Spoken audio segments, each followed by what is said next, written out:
voice when you begin.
Makes a piece of music when it just comes out and they write it and they spend 2 years or they spend one afternoon and it just comes.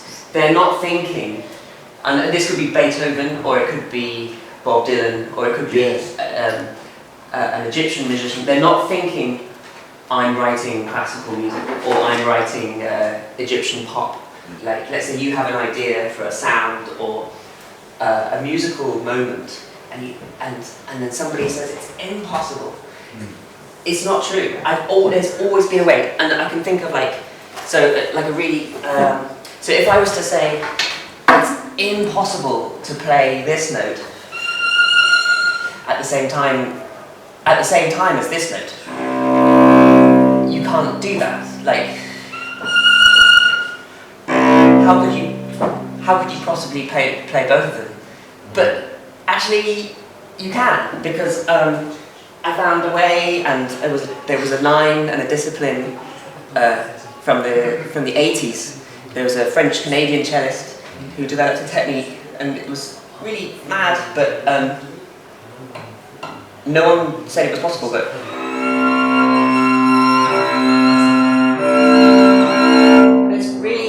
it's a moment where I was like, really? Wow. Like, how many ways can you find to be, to draw the listener in deeper? Like, I'm talking about sort of like deep listening, where the listener has a very, very simple and connected relationship with the sound. And it makes me think of a piece of music I want to show you.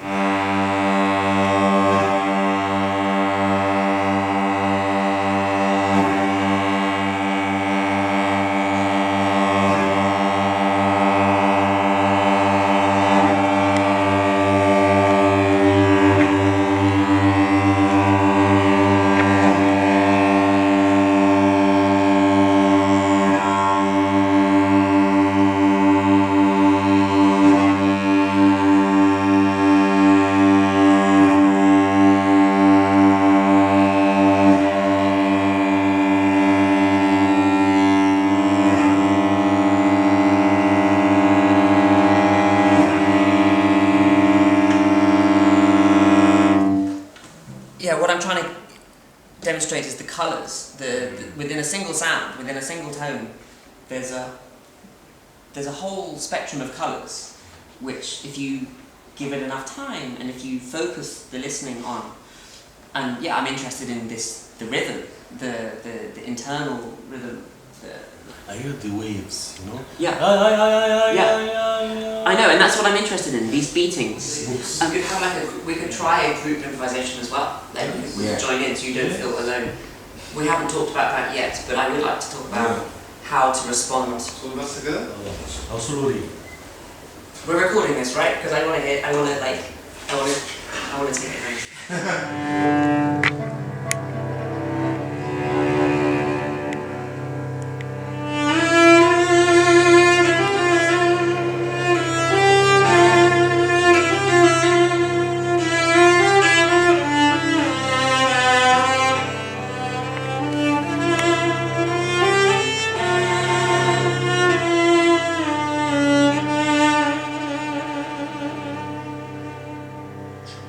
But then I want to build in a kind of improvisation where we take the sound on a journey. So if we could start really softly, like as soft as you dare, and then we fade in, and we have these loops, and we try and create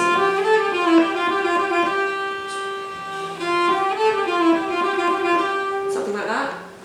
Or you can play this one if you want. But what I want to have is a sequence where we have many cellos playing the fast notes. Let's begin.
We have limited time. We only have 2 days.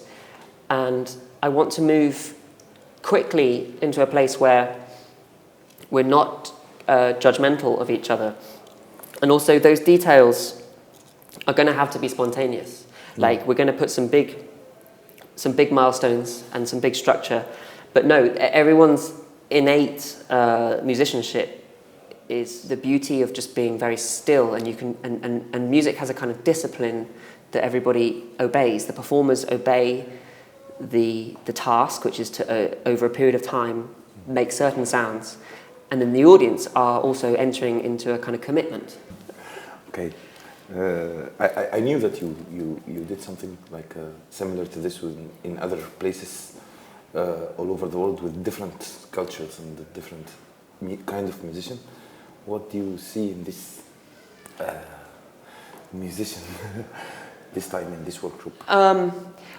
Yeah, I guess I'm having a really good time because I feel this is unique. What you're doing here is unique, and you don't seem to have any boundaries about who's coming, what kind of artist they are, where they place themselves. So if it's somebody who's just beginning to learn an instrument, or if it's somebody who already has very advanced ideas about the history of contemporary culture, there's one participant who's really interested in Fluxus art, performance art from the 60s or whatever in America. He's interested in those ideas. At the same time, we've got cellists, studying romantic music, a canon, let's say, of 19th century things. And these ideas, these narratives are slightly mixing and blurring, and that's quite fun.